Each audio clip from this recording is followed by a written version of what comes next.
Bienvenue dans notre émission Le Point Politique. Nous avons le plaisir de vous présenter le professeur Kek pour une deuxième interview intitulée Le Maroc à l'international, besoin d'un projet stratégique à dimension continentale pour l'Afrique. Question numéro 1.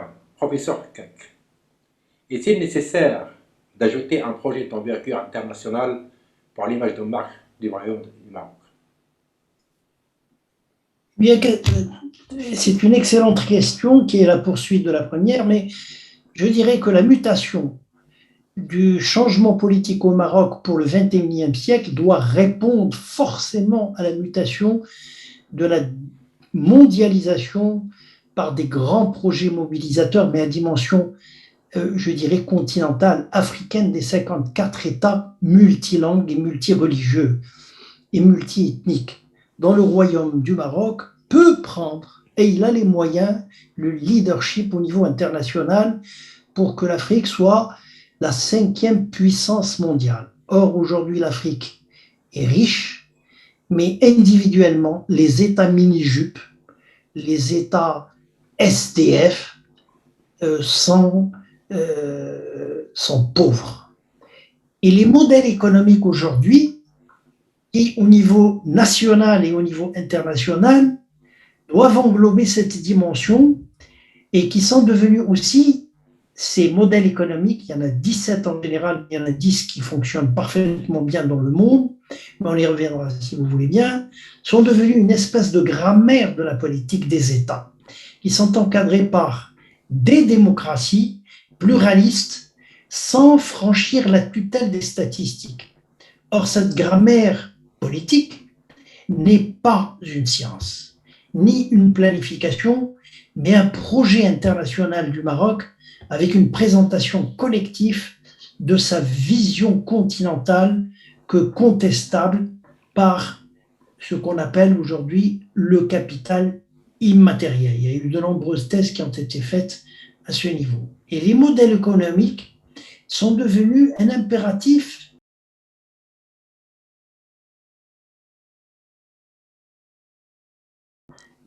politique pour les gouvernements pour se faire réélire, car un projet d'envergure internationale et continental comme une fédération des États d'Afrique est de penser aux générations futures et aux 54 États africains face à la mondialisation qui est un bulldozer qui casse tout, qui détruit tout, rien ne lui est sacré, ni les religions, ni les partis politiques, rien du tout. Elle fonctionne, que vous le veuillez ou non, si vous vous adaptez parfaitement bien, mais si vous ne vous adaptez pas, vous êtes biodégradable. Et je pense que la force du Maroc réside non seulement dans l'intégration d'abord, parce qu'il est signataire de l'OCDE, l'UMOA, l'ABCO, l'OADA, qui est l'harmonisation des droits, la ZELACA, qui est aussi l'ouverture de l'ensemble des frontières des 44 États sur les 54, mais aussi en réfléchissant sur ce qu'on pourrait appeler, en dehors des développements économiques locaux, mais sur des open sociétés, des open modèles économiques, comme pour la mondialisation, des open modèles en politique, des open modèles de la démocratie pluraliste avec la méritocratie pour des binationaux, ou je dirais même des bicontinentaux, pour un projet d'ordre continental et d'une fédération de 50 quotas, et elle a besoin de la fuite des cerveaux. L'Afrique, qui se trouve à l'extérieur, vu les contraintes politiques, les partis politiques où il n'y a pas de démocratie interne, enfin bref, chaque pays dans le tiers-monde qui a moins de 50 ans à la veille de l'indépendance se trouve dans des problèmes avec des coups d'État, des problèmes de guerre de frontières, des problèmes climatiques, etc., etc. Mais un projet d'envergure internationale, il est nécessaire pour les partis politiques qui doivent également prendre ce domaine en charge. Et là, un projet international n'est pas fortuit, ni un accident de l'histoire. Ce n'est pas un programme politique, mais c'est un projet pour les générations futures de l'Afrique fédérée. Un projet qui qui n'est pas un point fixe dans l'histoire. Il a besoin de la volonté politique des chefs d'État au présent, car les décisions se prennent aujourd'hui, et au tournant de l'histoire des colonisations, un projet continental open sur la fédération de l'Afrique va se situer au confluent de deux cultures de la mondialisation, diamétralement opposées. Et sinon, je dirais mondialisation différente dans sa perspective. Et l'Afrique a le choix entre l'un ou l'autre culture open ou fermée. Voilà pour votre première question. Il est nécessaire d'avoir un complément d'un projet de type structurant au niveau international que simplement pour les partis politiques de travailler sur le côté interne, parce que le Maroc n'est pas un îlot ni une autarcie fermée au niveau économique. Il a des ouvertures et il faut qu'on se prépare à l'ouverture de la mondialisation, car si nous ne prenons pas la mondialisation, si nous n'éduquons pas l'ensemble des populations et l'ensemble des partis politiques en les prenant par la main, la mondialisation vous prendra par la gorge et ça sera trop tard, car l'Afrique est biodégradable. Voilà pour votre première question. Merci beaucoup, professeur. Ma deuxième question est la suivante. L'Afrique peut-elle se permettre d'avoir le luxe de rester divisée, fermée sur elle-même, pour qu'une élite politique locale puisse garder le pouvoir des mini-États, voire des États SDF? Bien, avec le bulldozer de la mondialisation qui ne s'arrête pas, qui ne se repose pas, si l'Afrique politique reste attachée à son identité de type culturel, ethnique, religieuse, très nationaliste, avec une multitude d'ethnies, rester fermée sur son économie locale, fermée sur elle-même et isolée dans ses cultures de type régional pour chaque État d'Afrique, eh bien l'Afrique risque d'épuiser ses forces avec ses 54 États mini-jupes ou des États SDF comme vous l'appelez, mais isolée et fermée sur elle-même, face à la mondialisation, la notion de chacun à son territoire est une notion un peu encore animale. Or, l'Afrique aujourd'hui a besoin d'être puissante avec ses 54 mini-États pour éviter cette espèce de pauvreté et de rester à la charge et l'aumône de l'Europe et des États. Si les gens restent attachés à leur pouvoir de type personnel, il faudrait qu'ils demain pensent aux générations futures. Et je dirais là, je rappelle quelques chiffres parce qu'ils sont très importants que j'ai en tête, vu que je travaille sur la question depuis presque déjà 4 ans sur ce type de fédération des États africains, mais à partir de l'Europe. Sans l'aide financière de l'Europe et des États-Unis, l'Afrique n'est pas vivable. Et elle est biodégradable. Après 65 ans d'indépendance des pays africains, après la colonisation, ou sous sa forme moins réduite, le protectorat. L'Afrique, qui ne peut rester dépendante de l'Union européenne, est considérée comme un premier contributeur de la promotion des développements, de la stabilité et de la paix au niveau de l'Afrique. Je donne quelques chiffres qui sont ahurissants, qui font mal. Presque 21 milliards d'euros d'aide au développement ont été versés en Afrique depuis 2016. Parce que l'UE et ses États membres, ceux qui ont fait les principaux donateurs sur le continent. 2, presque 32 milliards d'euros ont été investis en Afrique depuis 2015 par des entreprises de l'Union européenne, ce qui représente presque le tiers de l'ensemble des investissements étrangers directs, l'IDE, en Afrique. 3, presque 3,35 milliards d'euros sont alloués au Fonds européen pour le développement durable, ce qui devrait permettre donc de générer jusqu'à 44 milliards d'euros d'investissement. 4, environ 7 missions civiles et militaires sont déployées dans l'Afrique. Et presque 1,4 milliard d'euros sont consacrés à des programmes éducatifs en Europe et à la période de 2014 jusqu'à 2021. L'Afrique, donc, qui est un continent qui couvre à peu près les 6% de la surface de la Terre, 20% de la surface de la planète ou des terres émergées, 3 millions de kilomètres avec ses îles, compte 54 États indépendants, c'est 3 fois la taille de l'Europe, avec une population de 1,2 milliard à l'heure actuelle depuis 2018, et avec une poussée expansionnelle de la démographie de l'ordre de 2 milliards. Elle sera 2 milliards en 2040, selon les statistiques des démographes. Alors, il faut s'attendre à des scénarios. Il y a le réchauffement de la terre avec la déforestation et la sécheresse, il y a le stress hydrique, il y a le stress de la sécurité alimentaire, il y a le stress de la pression démographique galopante, il y a le stress de la santé avec les pandémies, il y a le stress d'un mouvement immigratoire de l'ordre de 20% vers le sud. Et là, le Maroc, comme tous les autres pays, doivent être préparés avec des profils exceptionnels. Est-ce que nous avons des cadres qui sont capables aujourd'hui de penser d'ici 2030 pour faire des scénarios? Il ne s'agit pas de gérer uniquement comme un comptable l'économie d'un pays, mais il s'agit de développer donc l'Afrique.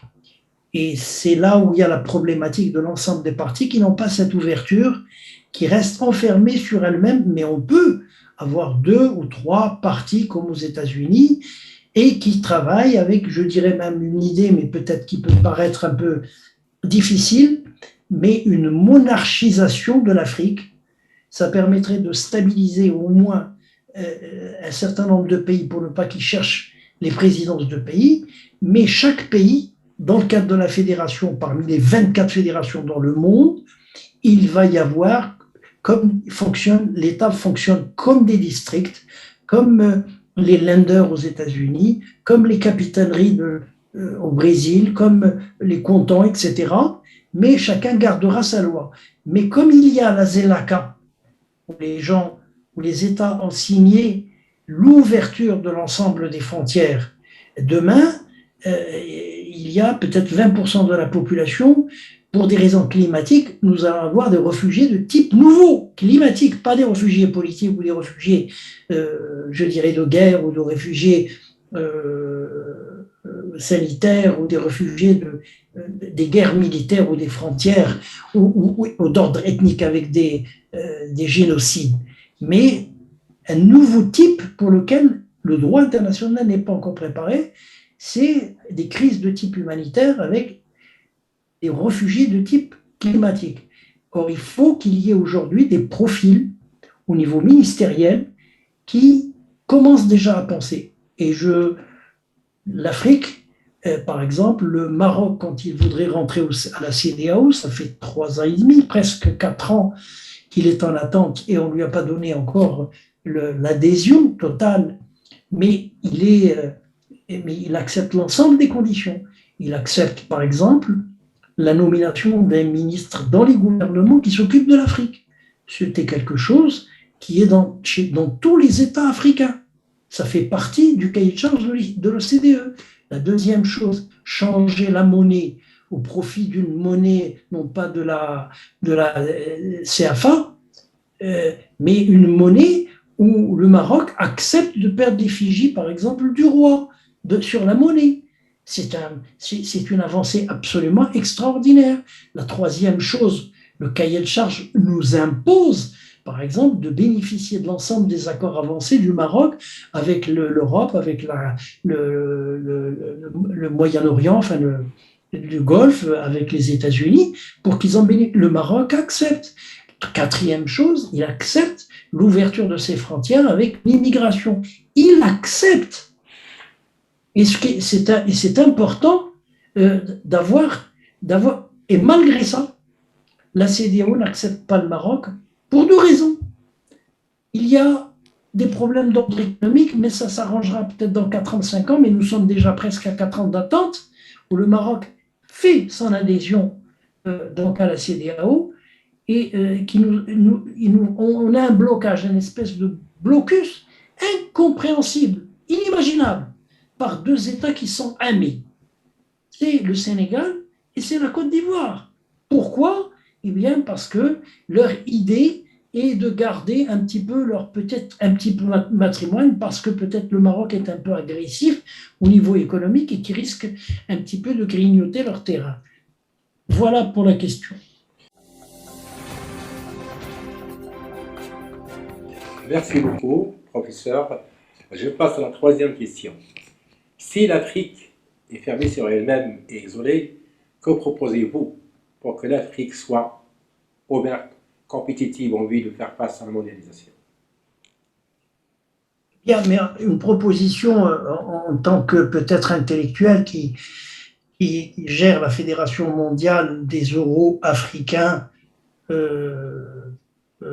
enfin la diversité euro-africaine à Paris, et avec une antenne qui est à Bruxelles pour avoir accès et de dire, bien, nous travaillons sur la question à partir de l'Europe. Mais il est possible de travailler si nous avons, à travers le Maroc, cette ouverture de cette idée de faire des propositions. Mais je vais les faire, mais il faudrait peut-être que quelqu'un les applique, et on ne trouvera pas mieux que celui qui les a créés. Bon, mais pour moi, c'est une très bonne question à verser. Un projet continental open sur le fédéralisme des 50 États africains, où le Maroc peut prendre le leadership du projet avec l'esprit open de la monarchisation des aspects régaliens d'une Afrique fédérale sans frontières, comme la ZELACA. Ils ont ajouté maintenant ZELACAF, c'est-à-dire l'Afrique. Épuisera tantôt son rajeunissement dans la puissance économique des modèles de développement des 54 États qu'il va falloir regrouper pour qu'il soit un modèle de type africain, tantôt sa dynamique pour un nouveau modèle économique, mais en totalité, de l'Afrique qui parlera d'un seul et unique voix.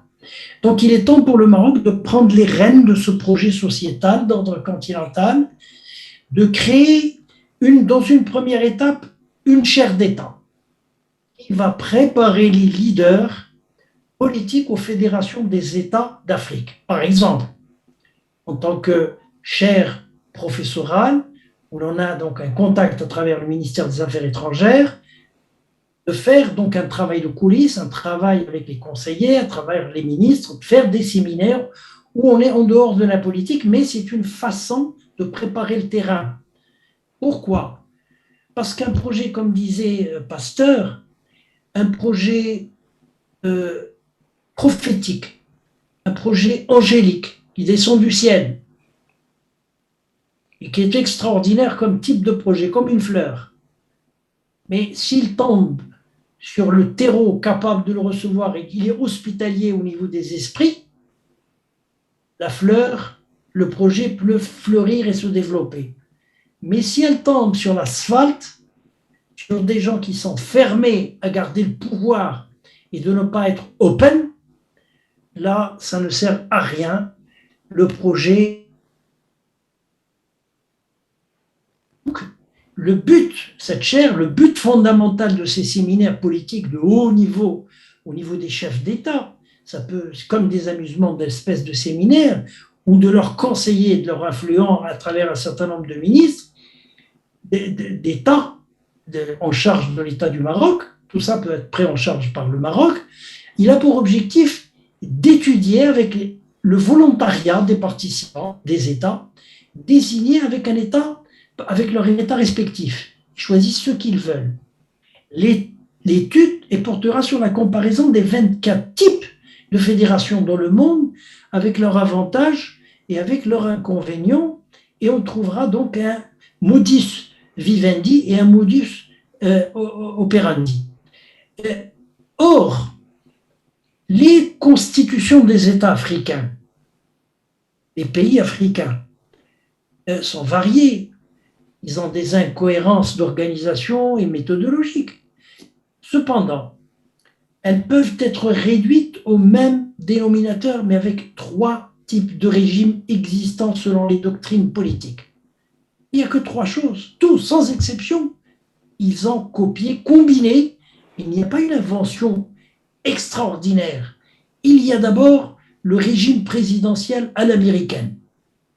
Il n'y a pas de Premier ministre. Le chef de l'État, il est élu par voie indirecte. Ce sont les parlementaires qui donc l'élisent une fois au niveau des partis. Donc il n'a pas de Premier ministre et le vice-ministre est chargé uniquement de certaines missions, je dirais, entre le Congrès et le Sénat. C'est sa fonction qui est constitutionnelle. Ça, c'est le premier régime. Le deuxième régime est un régime un peu parlementaire, ou je dirais monarchique, comme la Grande-Bretagne. La reine joue le rôle d'un ciment, joue le rôle de l'unification de l'ensemble des pays, et avec un régime que l'on appelle parlementaire, avec des États qui sont des districts et qui fonctionnent avec la loi en attendant l'harmonisation des lois de chacune. Mais en réalité, les lois sont les mêmes dans les pays du monde. Il y a le droit civil, le droit pénal, fumer, les codes. C'est les uns qui copient sur les autres, mais ils ne sont pas producteurs, ils s'adaptent, mais une adaptation, elle est juridique, pas plus. Et le troisième régime, c'est un régime que l'on appelle semi-présidentiel et semi-parlementaire à la française depuis la Constitution de 58 de Gaulle, dont la totalité de l'ensemble des pays francophones s'inspire pour leur État. Il n'y en a pas un qui ne s'inspire pas de ces types de modèles. Ce qui veut dire que les 54 États, au niveau de la Constitution qui va jouer le rôle de moteur, le rôle de tremplin, le rôle de terreau, car la structure va conditionner l'articulation de l'ensemble de la société. Au même titre, dans un type national, la modification du quotient et la modification du seuil électoral, en termes structurels, en termes juridiques, a modifié le comportement des électeurs et même de l'élection totale. Mais on n'a pas changé les leaders, on a changé les structures. Et donc, il va falloir ajouter la culture. Eh bien, les États, elles se changent que par trois systèmes. Un, c'est le changement des leaders et qu'il choisit le rôle de locomotive et il va traiter avec lui l'ensemble des trains, mais il a la responsabilité du gouvernement. Et deux, changement des structures qui sont extrêmement importants. Et maintenant, je suis très content pour les trois premiers partis, le RNI, le PAM et le parti de l'Istiqlal, qui ont 270 sièges, donc une majorité de 60%, et ils ont quand même les trois quarts. Ils peuvent modifier ou demander la Constitution, par exemple, de demander un double tour, des élections à double tour qui permettraient d'abord de diviser l'électorat en deux. Dans la première élection, tout le monde peut se présenter, mais dans le deuxième, ils sont obligés de se regrouper, et là, il va y avoir la gauche et la droite. On va constituer deux partis au lieu d'en avoir 36, et ça permettrait éventuellement de travailler. Donc, ces trois partis qui ont les trois quarts peuvent demander la modification d'un double tour au niveau des élections, et en même temps et le même jour. Et ça permettrait d'avoir pour le lecteur, pour l'auditeur, pour le citoyen, d'avoir une visibilité des alliances avant d'aller voter. Sinon, qu'est-ce qui va se passer? C'est des contradictions que nous allons peut-être voir tout à l'heure. Bien, mais je dirais que, à ce titre, c'était un exemple, que la mutation des leaders du Maroc, Open, pour leur apprendre sur le fédéralisme des États d'Afrique, doit répondre à la mutation de la mondialisation, à la mutation de cette nouvelle société à risque politique, avec des sociétés numériques, avec des nouvelles sociétés climatiques et avec de nouvelles sociétés d'énergie renouvelable et de nouvelles sociétés à risque terroriste sur fond islamique, ou sur fond, religieux. C'est Nelson Mandela qui disait, durant ses 28 ans de résistance en prison politique contre l'apartheid en Afrique du Sud, disait une phrase qui est extraordinaire pour la société. Il dit, soit on gagne au niveau de l'Afrique, il parlait de l'Afrique du Sud, soit il apprend lorsqu'il y a un échec. Mais il n'y a pas finalement d'échec, puisque l'apprentissage est une qualité, l'échec est une qualité supérieure pour une réussite future. Je termine. Si l'Afrique n'est pas aujourd'hui en mesure de réaliser ce projet du fédéralisme des États d'Afrique, avec le leadership du Maroc, elle ne sera pas capable d'affronter elle-même la mondialisation. On va être quelqu'un qui suit les wagons, au lieu d'anticiper les événements, nous faisons des perroquets et nous serons simplement des moutons États avec son projet au niveau international, sans vision politique de la mondialisation, mais un modèle régalien en commun pour la sécurité de l'Afrique est possible si le Maroc prend les rênes de ce type de projet. Merci, professeur Kak. À très bientôt. Au revoir. Au revoir. Merci beaucoup. Merci.